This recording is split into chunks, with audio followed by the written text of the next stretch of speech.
of Psychology 2024. Kenalin, aku Jayla dari angkatan 2024 yang akan menjadi host menemani kalian di episode pertama kali ini.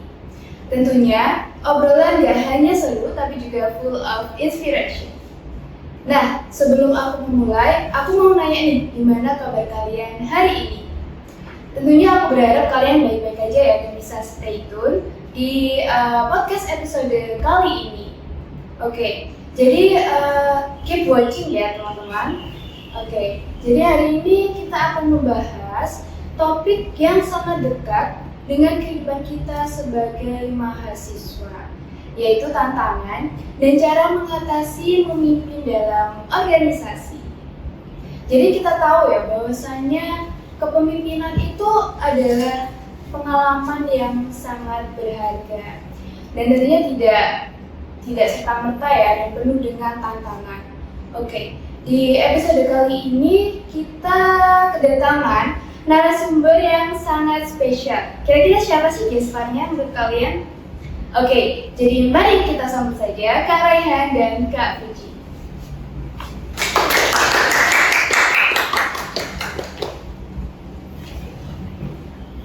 For your information guys, jadi Kak Raihan dan Kak Puji merupakan Presiden dan Wakil Presiden BEM Fakultas Psikologi Universitas Hangtua Surabaya. Nah, untuk Kak Raihan dan Kak Puji dipersilakan untuk memperkenalkan diri dan salam sapa kepada penonton dan pendengar. Oke, langsung dimulai ya? Iya, langsung saja Kak. Oke, halo, saya Raihan Subradi, Presiden BEM Fakultas Psikologi Universitas Hangtua Surabaya, periode 2024-2025. Dan hai, saya Puji, Wakil Presiden BEM Fakultas Psikologi periode 2024-2025. Oke, baik. Terima kasih banyak ya Kak telah meluangkan waktu untuk datang di podcast of Psychology pada hari ini. Nah, kira-kira gimana nih Kak kabarnya hari ini? Kabar baik. Baik ya, baik ya. Oke, apa aja sih Kak kegiatannya hari ini kira-kira? Hari ini hari Jumat, tadi pagi habis mata kuliah, kemudian dilanjut dengan acara-acara persiapan pekerjaan. Kalau aku tadi habis balik dari Kenjeran buat survei penelitian, terus lanjut untuk podcast dan nanti ada program-program lainnya juga. Luar biasa sekali ya teman-teman, di tengah kesibukan Kak Raihan dan Kak Puji ini masih bisa menyempatkan diri ya untuk datang sebagai narasumber di podcast hari ini. Oke, sebelum kita membahas lebih lanjut lagi di topik kita pada hari ini Kak, kira-kira boleh nih kalau Kak Raihan dan Kak Puji sharing tentang perjalanan kakak terjun dalam organisasi dan apa sih yang memotivasi kakak itu tertarik dengan kepemimpinan? Oke, dulu ya. Motivasi dulu kenapa aku itu terjun di BEM gara-gara aku tuh orangnya peduli, aware sama lingkunganku, terutama fakultas ini ya, rumah kedua aku lah intinya. Jadi aku aware, aku peduli, terus aku lihat lingkunganku ini kayaknya masih butuh tambahan biar lebih bagus. Hanya di situ aku berani untuk terjun untuk berorganisasi. Kan dari awal jadi anggota dulu kan, 1 tahun jadi anggota, kemudian 1 tahun lagi aku maju sebagai presiden. Itu sih. Oke, kalau untuk aku, awalnya aku join BEM itu karena aku merasa aku perlu upgrade diri sebagai seorang mahasiswa. Aku mau ngembangin pengalamanku karena gimana pun juga kuliah itu 4 tahun ya, waktunya singkat. Jadi kayak sayang aja kalau cuma untuk fokus di akademik. Terus kenapa aku join di BEM? Dan kebetulan untuk kepemimpinan sendiri aku awalnya ragu untuk maju. Dan ditawarin sama Rehan itu kayak penuh pertimbangan ya, karena challenge-nya lumayan berat gitu. Tapi ya berkat dukungan dari orang sekitar kayak memberanikan diri aja. Menarik sekali nggak sih teman-teman? Jadi kepemimpinan itu sangat penting bagi kita sebagai mahasiswa. Dan dari cerita Kak Raihan dan Kak Puji sendiri ini tentunya bisa memotivasi teman-teman yang ingin mengembangkan skill leadership dan juga berkecimpung di organisasi. Nah, kita langsung aja nih ke topik utama kita pada hari ini. Oke, jadi sebagai presiden dan wakil presiden BEM ini kan, apa aja sih tantangan besar yang sering dihadapi dalam memimpin organisasi ini? Dan bagaimana cara kakak itu mengatasi hal tersebut? Oke, jawab ya? Iya, silakan jawab. Ini kan karena podcast, jadi gak usah formal juga ya. Yes. Jadi tantangan pastinya selama menjadi pemimpin itu dibilang ada itu pasti ada. Tapi gimana kalanya kita harus paham dan fasih atas risiko apa yang kita jalani. Jadi menurutku semua tantangan yang ada itu ya udah risikonya aku sebagai presiden, juga risikonya Fuji sebagai organisasi. Jadi gimana caranya kita tuh gak ngeluh sama risiko-risiko. Mungkin kalau dalam lingkup BEM tantangannya ya entah itu slack atau miskomunikasi sama menteri-menteriku, kemudian menteri-menteriku miskomunikasi sama anggotanya, itu wajar ya. Karena miskomunikasi kan pasti ada di setiap organisasi. Itu kayaknya tantangan yang umum juga. Gimana cara aku menghadapinya ya? Di BEM periode ini kita itu sering kumpul kabinet, kayak rapat kabinet, entah itu rapat kementerian, entah itu rapat dengan menteri-menteriku. Jadi menurutku itu merupakan solusi agar yang miskomunikasi. Dan yang kedua, gimana caranya sekarang itu aku akrab dengan menteri-menteriku, karena mau gimana pun yang ada di bawahku sekarang itu pas menteri-menteriku yang menjalani semua proker itu anggota dari menteri-menteri itu. Jadi yang arahin menteri. Ya gimana ya caranya aku gak sampai miskom sama menteri. Gitu sih. Oke, kalau dari aku sama ya Kak Rehan, tantangan paling besar itu emang miskom ya.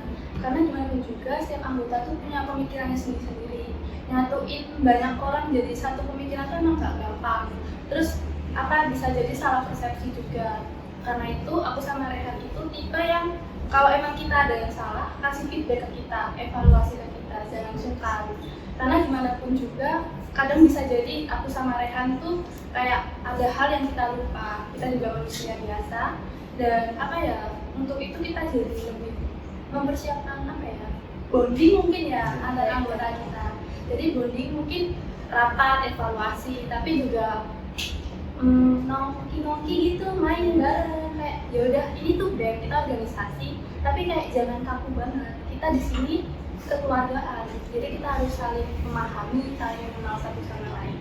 Ya ada kalanya kita serius, ada kalanya juga kita bermain-main. Jadi di organisasi ini pun kita gak dituntut untuk kaku terus harus kaku, harus patuh, harus apa enggak. Ada kalanya kita untuk bersenang-senang. Karena ini tuh adalah keluarga.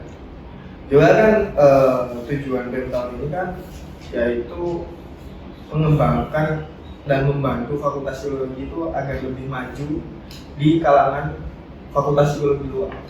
Jadi gimana caranya aku sama Fuji itu tetap berpatokan sama visi. Ya, dan ada kalanya juga dimana ketika kita dalam struktur organisasi maupun kepanitiaan, anggota kita anggap kita sebagai pres dan wapres. Namun di luar itu ya kita teman kalian, kita juga mahasiswa biasa. Jadi menyesuaikan diri aja, serius, santai. Sangat menarik teman. Jadi dalam kepemimpinan tuh kita nggak hanya itu ya serta-merta mengatur dan memimpin juga ya Kak, tapi kita juga berkolaborasi, saling membimbing, menginspirasi dan juga memotivasi satu sama lain. Oke. Jadi menurut Kak Rehan sendiri dan Kak Fuji, kira-kira bagaimana sih cara kakak itu mengubah sebuah tantangan tersebut itu sebagai sebuah kesempatan? Cara mengubah tantangan sebagai sebuah kesempatan. Menurutku dari adanya tantangan itu malah jadi motivasi terbesarku gimana caranya aku bisa fokus buat mengembangin tantangan itu. Pastinya dari tantangan-tantangan itu kan tantangannya ibaratkan misteri kan. KTP lah, misteri juga. Nah, gimana caranya aku bisa nyelesain KTP itu? Biar apa? Biar mendapat hasil yang maksimal. Contoh namanya miskom. Gimana caranya aku nggak sampai miskom? Ya, tujuannya apa? Biar maksimal. Gitu. Itu. Jadi di sini kan pemimpin yang baik itu bukan pemimpin yang ibarat harus gini tanpa melihat bawahnya. Tapi pemimpin yang baik itu dimana kalanya pemimpin yang bisa dan aware terhadap tantangannya. Itu sih kalau cara menyebutkan menjadi kesempatan. Itu sih. Juga banyak tantangan-tantangan lain, mungkin dari tantangan itu membuat aku keteteran dan lain-lain. Tapi aku berpikiran kalau semua tantangan itu pasti ada positif, pasti. Untuk aku sih, kalau aku dari mindset ya, kita nganggep tantangan itu kayak apa ya? Ini tuh berat atau ringan? Kita nganggep tuh kayak challenge loh. Setiap tantangan tuh pasti bisa diselesaikan. Dan tantangan yang berhasil diselesaikan itu jadi pengalaman tersendiri. Jadi kembali lagi ke diri kita. Kita tuh kayak harus berani. Oh, aku harus bisa nih ngadepin tantangan ini. Itu pasti bisa diselesaikan. Caranya gimana? Yaitu kita belajar dari tantangan itu. Dan dengan begitu kita bisa mengembangkan pengalaman-pengalaman baru. Jadi kayak ketika ada tantangan ya udah hadapin aja, jangan ragu. Kamu harus berani karena tantangan itu benar-benar jadi kesempatan kamu. Kayak misalnya aku sama Rehan, ketika kita tak ditantangi, ayo maju ke pres dan wapres. Kita kayak takut, nggak deh berani. Kan dari diri kita sendiri kan yang menolak itu. Jadi kita harus bisa berani, aku bisa. Kapan lagi nih ada kesempatan? Kayak gitu sih. Jadi ketika kita itu mengubah pandangan kita ya kayak dari tantangan menjadi sebuah kesempatan, itu juga menentukan bagaimana kita akan berkembang dan mencapai potensi kita itu. Nah, ini teman-teman dan termasuk saya juga penasaran banget nih Kak, kira-kira gimana sih terbentuknya kabinet Poseidon dari BM Fakultas Psikologi ini? Kira-kira boleh nih ceritakan mungkin motivasi kakak, inspirasi kakak dan latar belakangnya gitu. Emang teman-teman ini penasaran ya? Enggak ya? Untuk teman-teman mau banget punya Kak yang ingin bergabung. Terbentuknya kabinet Poseidon. Poseidon itu adalah nama dewa laut. Kita kan psikologi maritim ya. Psikologi maritim dan psikologi itu kan uniknya itu trisulanya.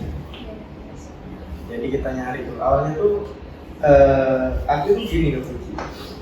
Aku pengen kabinet ini tuh namanya kabinet jangan bahasa Sanskerta atau jangan bahasa kuno lah. Ya bukan kuno sih, lebih ke jangan bahasa yang sulit. Dia aku dihujat lagi. Tapi lebih ke nama Indonesia. Karena kan jarang kan. Ya mungkin banyak, tapi kalau di Hang Tuah sendiri kan jarang pakai bahasa Indonesia. Ya. Tapi dicari-cari kok kayak nggak ada nemu yang pas gitu. Tapi kok udah terbentuk malah nemu yang pas. Nah, kenapa kok jadi Poseidon? Ini sebelum kita mengenal jurnal ya. Sebelum mengenal jurnal itu kita nyari apa ya namanya? Coba sih nama dewa. Ada nemu Poseidon. Poseidon itu dewa laut, dia memegang tongkat Trisulanya itu kemana? Terus tak browsing ciri-ciri Poseidon kayak apa, ternyata selaras sama visi misi dari BEM yang merancang. Jadi nama itu aslinya salah ya. Aslinya dulu pas aku mau maju itu udah siap dengan nama kabinet. Aslinya kayak gitu. Tapi kemarin itu aku terpatok sama visi misi dulu baru nama kabinet. Jadi kayaknya kembali. Makanya tak patok-patoknya lagi sama nama Poseidon. Cocok. Dicari lah. Ternyata Poseidon itu adalah nama jurnal diterbitkan oleh Fakultas Psikologi Universitas Poseidon. Bisa dicari ya di Google Journal of Poseidon.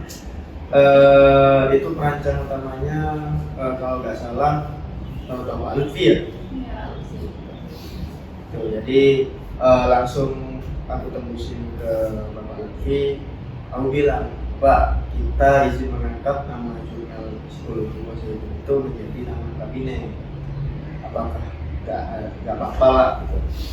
Terus kata Bakti, selama baik dan bagus, apa nggak boleh? Jadi ya udah, itu terbentuknya muslim. Itu sih. Ya sampai sekarang agak kecewa karena namanya nggak bahasa Indonesia, tapi lebih ke sangar sih, muslim kan sangar. Iya, sangat sekali sih Kak, menurut saya. Dan Poseidon tuh gimana ya, kalau difilosofikan tuh dia bisa kena beberapa aspek. Kita kan ciri khasnya psikologi kemaritiman. Poseidon itu dewa laut, khas juga kan dengan lautan. Terus trisulanya Poseidon tuh lambang kita, psikologi. Di BEM pun juga pinnya kan yang dipakai juga trisula kan. Dan juga bisa memperkenalkan jurnal Poseidon juga. Jadi kayak apa ya, kita bisa cakup beberapa itu loh, aspek banyak yang kena gitu. Nah itu dia, musik kita kan berkontribusi banyak buat kemajuan dunia. Jadi hal sekecil itu pun kita ambil. Jadi kemarin kan udah sempat kita pergi keluar bersama, berkumpul dengan organisasi luar, psikologi univ luar. Ditanya itu, Poseidon itu nama apa? Poseidon itu nama jurnal kita yang kita angkat menjadi nama BEM. Jadi mereka tahu jurnal di mana, tahu. Gitu. Ya tipis-tipis promosi lah. Unik sekali ya teman-teman namanya. Dan dia tuh membuat teman-teman itu tertarik gitu kan, sangat termotivasi dengan cerita ini tadi gitu. Jadi kedepannya kalian Kak Puji tuh berharap pada kabinet ini. Kedepannya pastinya berharap sesuai dengan visi misi kita ya, dapat berkontribusi banyak kepada fakultas yang diharapkan. Kemudian harapan lebihnya di periode ini kita sanggup menyelesaikan semua program yang ada dengan maksimal, dan juga kita sanggup memberikan gambaran kepada periode selanjutnya. Jadi yang aku pentingin sekarang, gimana caranya periode kita ini perancang yang baik, namun periode depan itu harus bisa lebih baik dari kita. Rancangan itu lebih dibaiki lagi dari itu. Jadi kan gak mungkin kan aku sama Puji 5 tahun ada di fakultas sebagai jabat. Ya kan pastinya aku sama Puji pikirin siapa penerus ini, gimana arah penerus ini. Kalau arahnya kita kan udah jelas kan, arahnya mengacu pada gimana caranya fakultas psikologi ini mampu bersaing dengan fakultas univ luar gitu. Jadi ya berharap periode selanjutnya bisa dan lebih dioptimali sesuai zaman. Dan visi misi kita sendiri itu kan lebih fleksibel ya, menyesuaikan SDM dari mahasiswa kita sendiri. Nah, kita tuh karena kebanyakan dari anggota kita itu Gen Z ya, selalu ada gebrakan-gebrakan baru. Jadi untuk proker ini sebenarnya kita banyak gebrakan baru ya, banyak. Mungkin emang proker-proker lama, cuman kita kayak mengembangkan lagi, bahkan nyiptain proker-proker baru.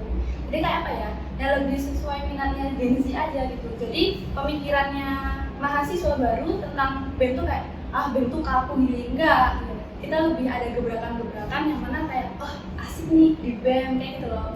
Jadi kayak nantikan aja gebrakan-gebrakan selanjutnya. Jadi membawa era baru ya di periode kali ini.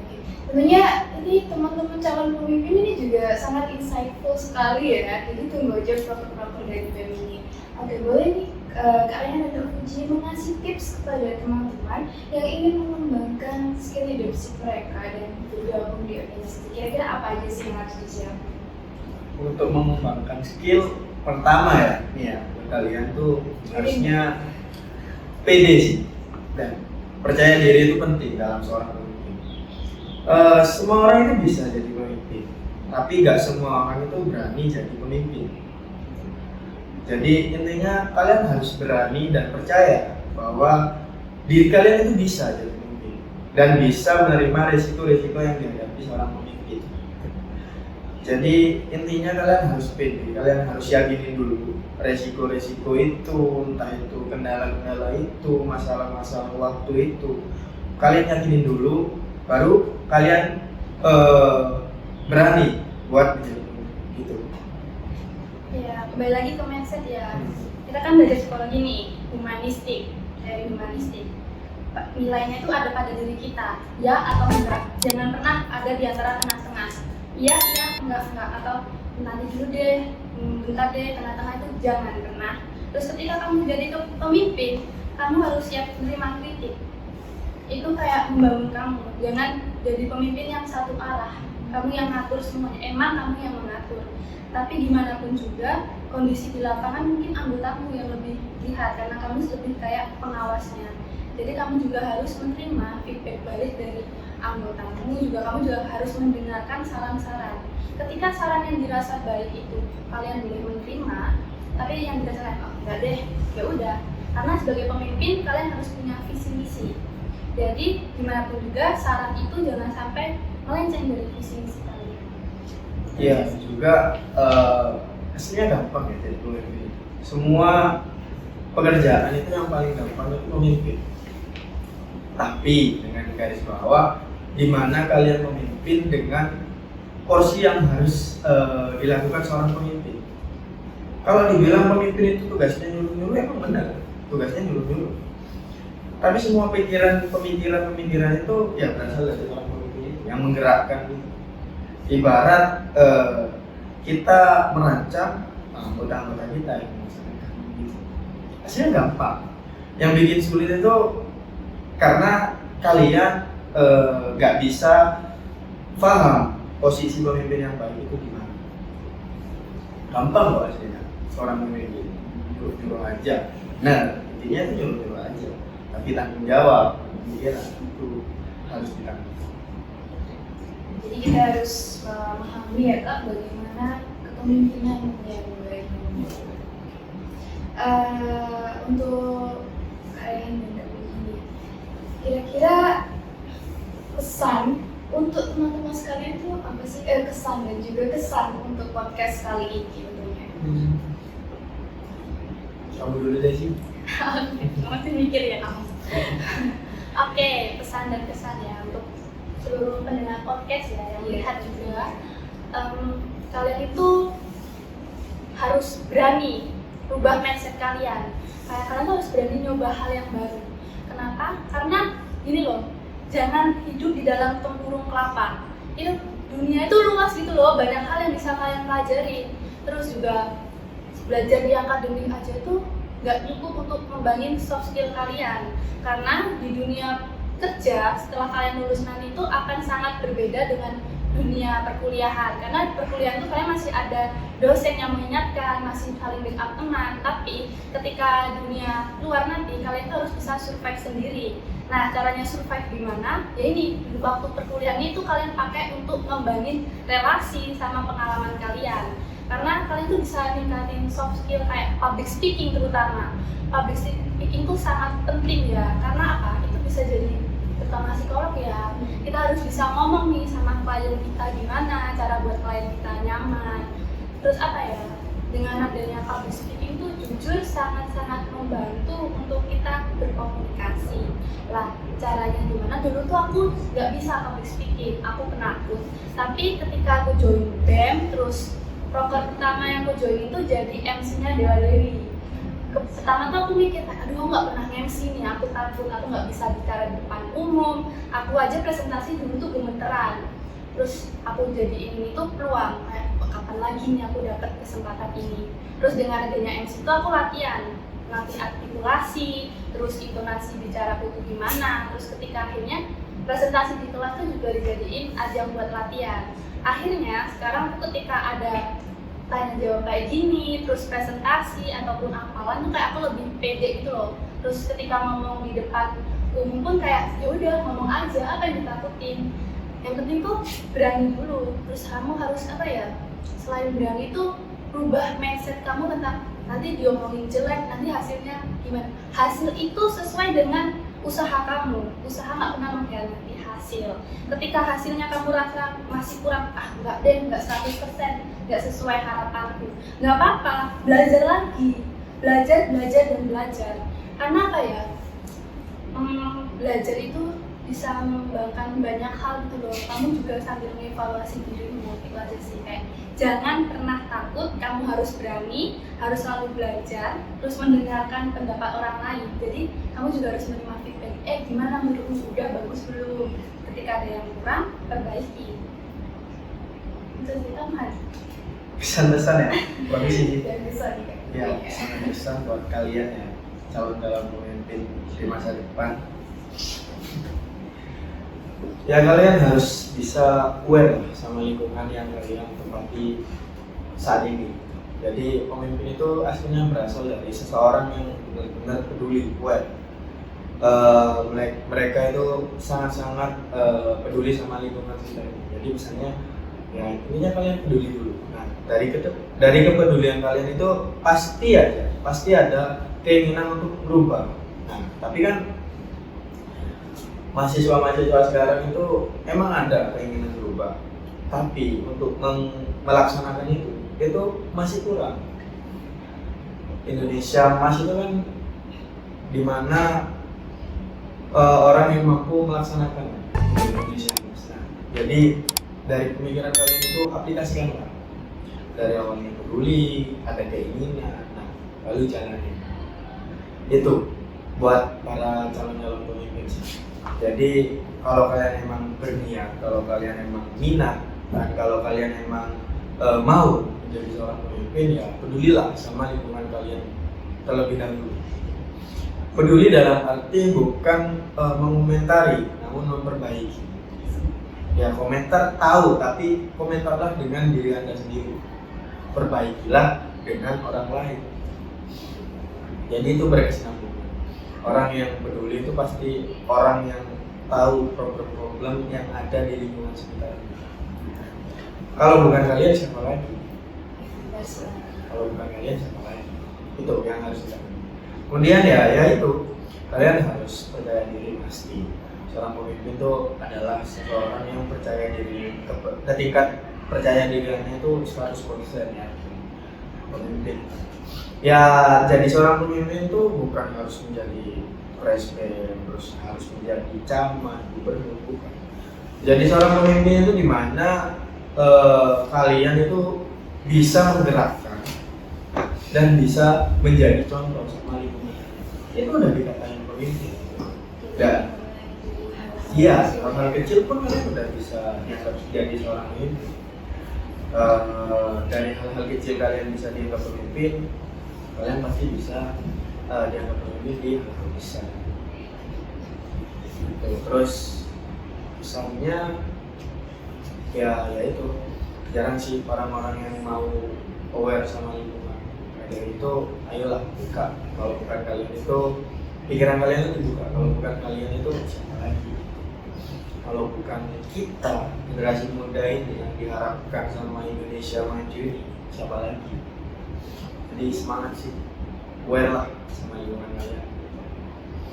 Dan yang pastinya kita kan pasti setiap individu punya inovasi-inovasi baru ya. Tapi kayak ini mau diluapin di mana nih, mau dipakai di mana? Nah, caranya jadi pemimpin.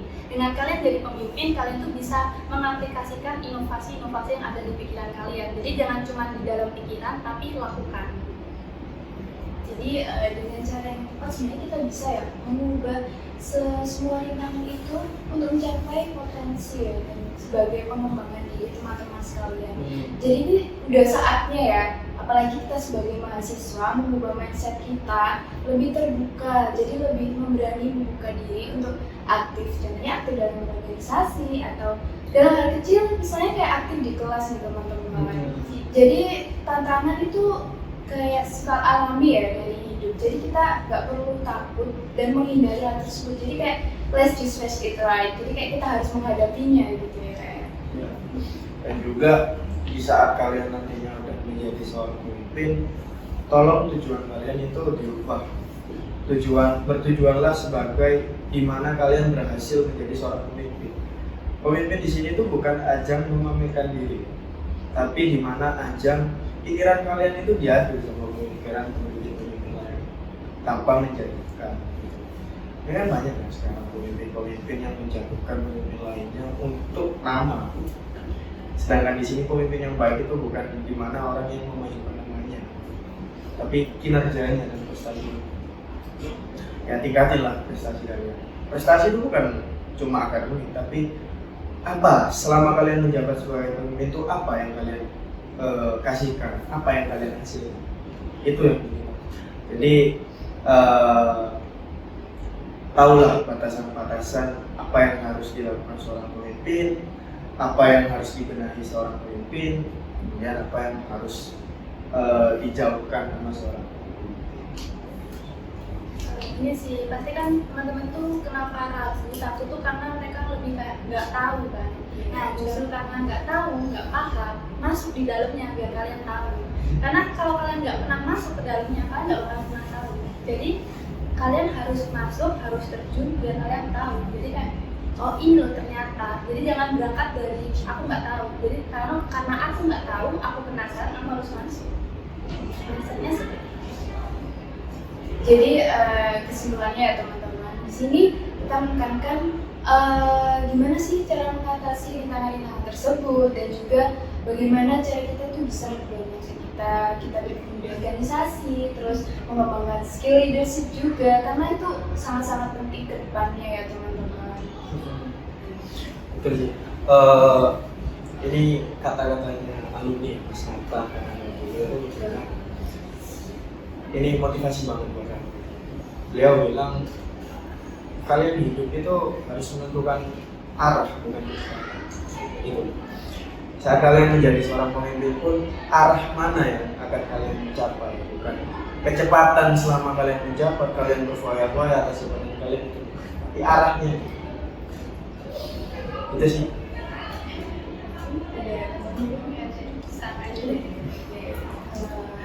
Teman-teman, kira-kira ini sangat insightful sekali bukan sih? Soalnya karena dari saya sendiri nih excited banget bisa berdiskusi sharing langsung dengan Kak Raya dan Kak Puji dengan cerita-cerita yang full of inspiration ini. Saya juga excited banget kok menghadiri podcast ini. Podcastnya BEM kan juga kan. Di podcast ini juga ada di YouTube sama ada di mana? Spotify. Keren banget guys ini. Kalian kalau di medsos ya sih. Privilege-nya kita sih.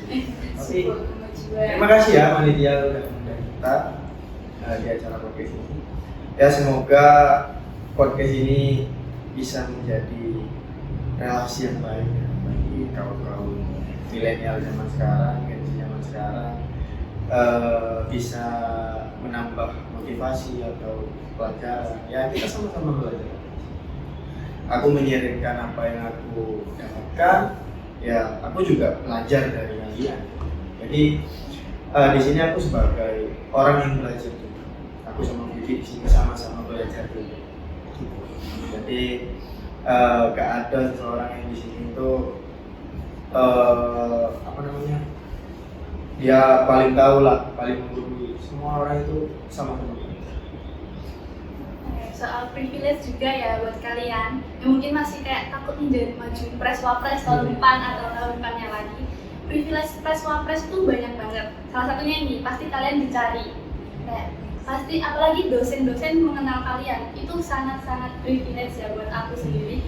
Kenapa kayak aku dikenal dosen itu kan muridnya banyak ya. Gak semua mahasiswa dihafalin dosen. Jadi ketika kamu dihafalin dosen, jadi dosen tuh lebih aware ke kamu. Dan lagi pasti fakultas sendiri pasti punya acaranya sendiri. Nah, pres wapres itu pasti ditarik paling duluan untuk join ke panitiaannya fakultas. Jadi privilege itu kayak gimana ya?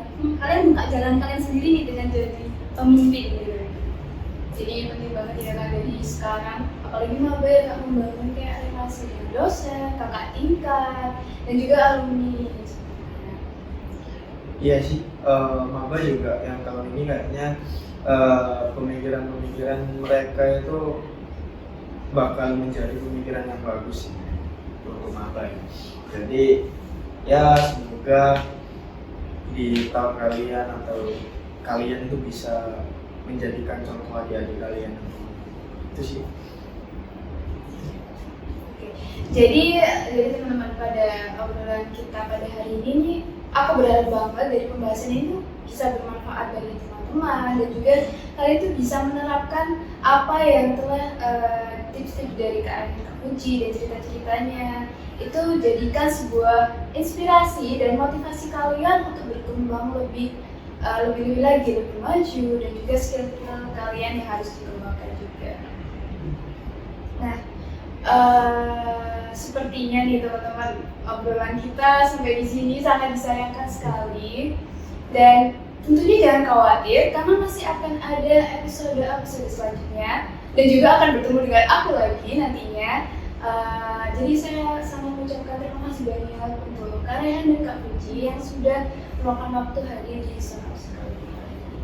Dan juga aku berterima kasih pada teman-teman yang udah stay tune di podcast ini. So kita akhiri sampai di sini Kak. Boleh nih Kakak berikan salam seperti bunda dulu. Mungkin nutup ya? Iya. Kita tutup banget. Iya, boleh. Gimana nih? Bye bye. Bye-bye. Oh, Sampai jumpa di Sonora sekali di sini. Episode psikologi selanjutnya. Ya. Iya, boleh. Bareng ya? Sampai jumpa di episode Source of Psikologi selanjutnya. Bye-bye.